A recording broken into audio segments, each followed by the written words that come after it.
I was talking with Lou Anders, who is a novelist, a fantasy novelist, and I was kind of asking him the same question about, okay, you got this idea, do you take it to traditional publishing or do you try to go independent?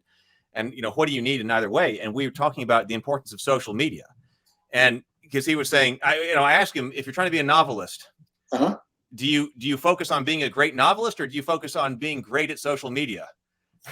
And he said it has to be both. Because he says that it's a toss-up. Yeah. He said it has to be both, because if you're trying to go the traditional publishing route, you've got to have a great novel, but then the agents today are going to be looking like, what's your social, how many people are following you? What are people looking at? And he was like, and if you go the independent route, then it's all about who, is following you and who knows about what you're doing and stuff like that. So it has to be both. What is that situation like in film? Yeah, I got to tell you, it's really not that different. When it comes, first of all, if your movie goes through the studio system, number one, there's really one of two ways to go. They can distribute the movie that you make independently through their distribution mechanism, or they can buy your product. If you produce it independently and have them distribute it as a studio, count on $3 million right off the top going to their expenses. So whatever you plan to recoup, add $3 million to that. All right. But it's the same for novels to me as it is in film. Do you want to control your own destiny? If you want to control your own destiny, go independent. Because if you go with a studio, if you go with a traditional publishing house, they're going to own your product. They're going to own your copyright, unless you're a big name brand author. And for you, if you're a great author and you're 4 or 5 novels in and you're a bestseller on all 4, then you can really start changing your terms. But when you're just right out of the box, I had a good friend who was the publisher of Thomas Nelson Publishing. He was the man. And I asked him, because I was getting ready to put out my first novel. I said, Dan, is this something I should go through a publisher? He said, Chuck, a traditional publisher is someone they're going to look to put $1 million worth of promotions into. And then you got to recoup that $1 million back before you start seeing real money coming in. Whereas if you do it yourself, you build your following. That, the second book I wrote was a book on self-publishing, how to be an independent publishing. And the first thing you do as you're writing is you're building your social media audience. And you're sending out little snippets and teasing people to get it out there, so that when your book finally comes out, you've got 120,000, 150,000 people out there that you've been working really hard to get, really hard to mine those people. And you know how hard that is firsthand. Something you taught me.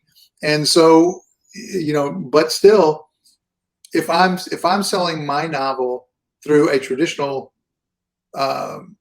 publishing house, I'm going to see 5 to 7% royalty. Putting out my own book, I'm seeing 70% royalty. And not only that, but and I own it. At the end of the day, if I want to do an audiobook, I get to do an audiobook. If I want to call it, Tales from the Flip Side, I can call it Tales from the Flip Side. The publisher is not going to come in and go, well, that's a stupid title. Our marketing people think it should be called How to Code from the Flip Side, whatever. And they're going to change the title. You don't have that. Same thing in independent film and independent television. Whether your YouTube channel, whether you're, going out over, into theaters. I just had a friend of mine put out a film. He spent grand total tax title license about $750,000 and wound up, using some of that $750 to do marketing. And he was in 30 theaters in the southern region. And he did a special release on that Fathom Events. And he was in 649 theaters in 49 states. What kind of release are you going to get from a major studio doing that? You're not going to get anything that big from such a small film. So by the time you're looking at doing and look, alluding to your business side, all right, let's be honest here. When you're making a film, the film that I just finished writing, it's got a preliminary budget of about $20 million. You got to look at the team and say, who on your team is worth $20 million? Do you have an actor that's going to garner $20 million at the box office? Is it a Steven Spielberg type director that people go see because it's him?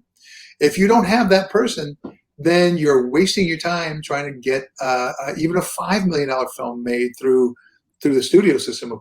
I mean, think about it this way: the average budget of a Hollywood studio film is about $100 million.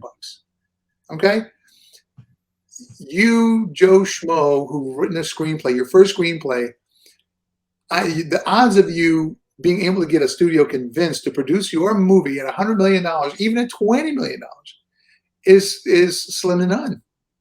And it's not that it can't happen.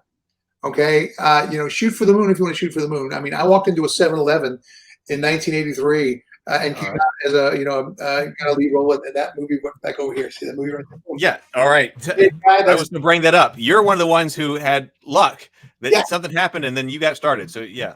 So I know it happens. I'm not trying to say it doesn't happen, but if you take the same amount of energy that you're trying to put into getting this film made at a studio level for even $50 million, if you put that into raising money and doing it yourself, you'll be far more successful. You'll have far more control, and you actually have a chance of seeing it happen. And that's what it's all about, right?